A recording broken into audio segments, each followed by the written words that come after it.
Hello, it's Deborah from the attic, and today I want to try and answer a question that somebody asked me recently. What is the simplest doodle? And I thought, well, since all of my doodles start with simple shapes that people already know how to draw and then develop from there, I thought probably the simplest shape is a rectangle. So then I started thinking about what you could do with a rectangle, how you could vary it, how you could make it your own, make it different, and add a little bit of pizzazz and frou-frou to a basic rectangle. And I came up with letters and postcards and envelopes. So here we go. I've got some shapes and some details in pencil here that I've already done. If you've seen any of my previous videos, you'll know that I like to work in pencil before I commit to pen. I've found it takes a lot of pressure off because you know a penciled image or a penciled doodle is not the final version. You still have room to transform it and change it and erase it and shape it differently if you want to. Let's begin with the most simple shape. It's just a little rectangle. And the easiest way to turn this into an envelope is to do a cross on the back, like that. That would be recognisable as an envelope. Let's make it more envelope-y. We start again with our basic rectangle. This time I'm going to add a little dot, very roughly in the middle. It can be slightly higher if you choose. And I'm going to put a little curve on a line like this to create the top flap of the envelope. And then I'm going to create two lines from the corners that lead up to that flap. Because generally, that's more what envelopes look like, isn't it? And then to make it a wee bit super duper special, I'll pop a little heart on there. So that's one version. How can we vary that one version? Let's do another rectangle. Let's have another little dot there. I like using dots. I talk a lot when I'm doing doodling workshops about joining the dots, and where we can make it easy, I like to do that. So I've got a very basic, slightly wonky shape, and I'm going to add a very thin border on both sides and the bottom of this envelope. And then I'm going to add narrow diagonal lines quite close to each other, and then that envelope is suggestive of something that's had to travel by airmail. And finally I'll join up those corners to the flap of the envelope. Let's do the front of an envelope, and I'm going to put in a little faux stamp, and in England our stamps tend to have people on them, kings, queens, all of that. So this could be King Charles, put a little crown on him, there we go. And then just do wobbly lines to suggest writing. You don't need to be able to see what the writing is, just need to know it's there. And you know that's an envelope, you know that's the front of an envelope. We can also turn this into a postcard.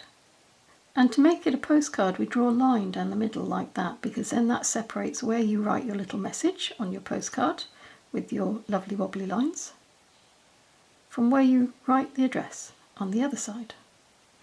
What about something different? What about something like a money wallet or one of those sort of official document containers? This time I'm going to add 4 lines coming in from the corners, and then I'm going to join them up like that. And then I'm going to add a little line down the middle. That looks like one of those money wallets, doesn't it? And this time I'm going to do 2 shallower angled lines and join them up, and 2 lines similar to the size that we did up here, and I'll join them up. And then they always seem to have some kind of a button or some kind of a thing that you tie a string around, so I'm going to do that to indicate where the closure mechanism is. Let's do 3 sides of a rectangle and leave the topmost side open. We'll keep it nice and simple with a cross going right over our envelope, And this time we want to have a little note sticking out of the envelope. So you just put that in slightly higher, so it's going to stick out from where the topmost part of the envelope would be. Let's write a little thing on there. Let's write note.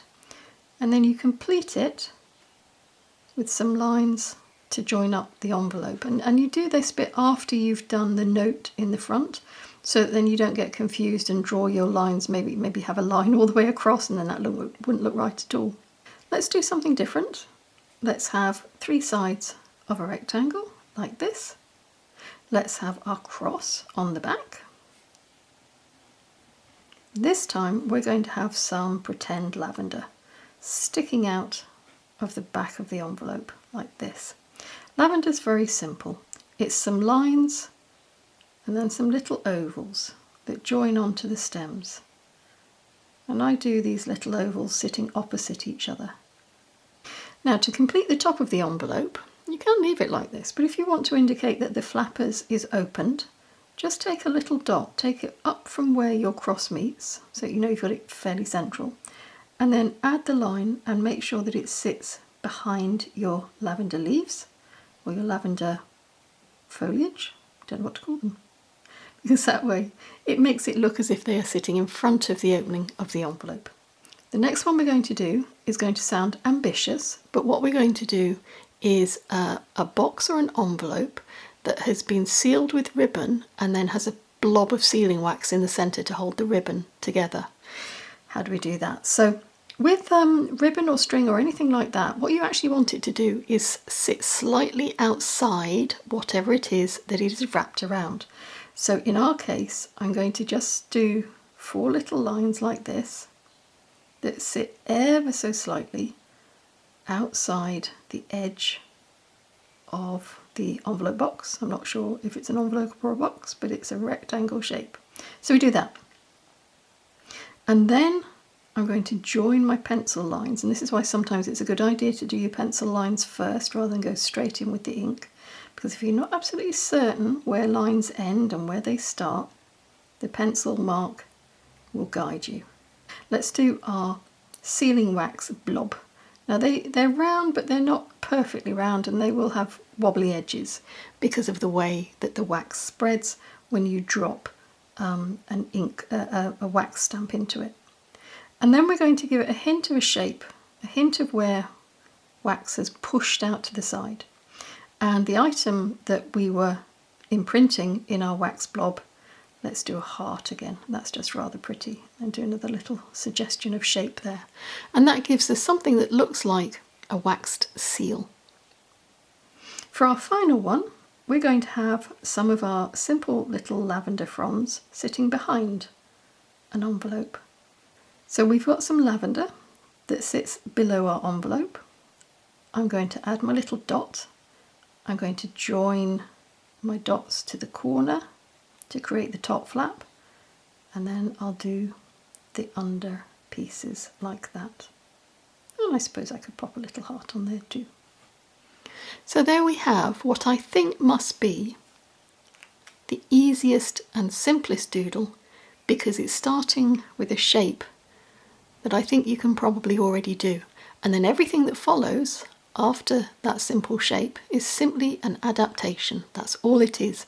And most of these, apart from when we do the lavender, are straight lines. And I'll show you how I used it in one of my journals.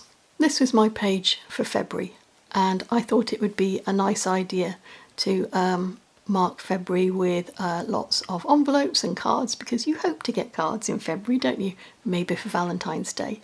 And I've got one final little cheat. Can you see how these envelopes really kind of stand out from the page? They pop from the page because there's some shadow.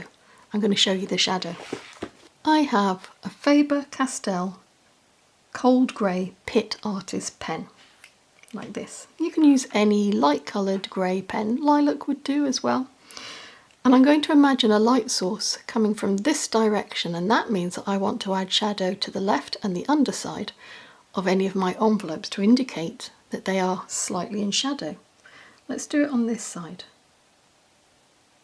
It's a very faint line. It doesn't have to be a strong colour at all. It can be very subtle. And now that looks like it's just popping away from the page.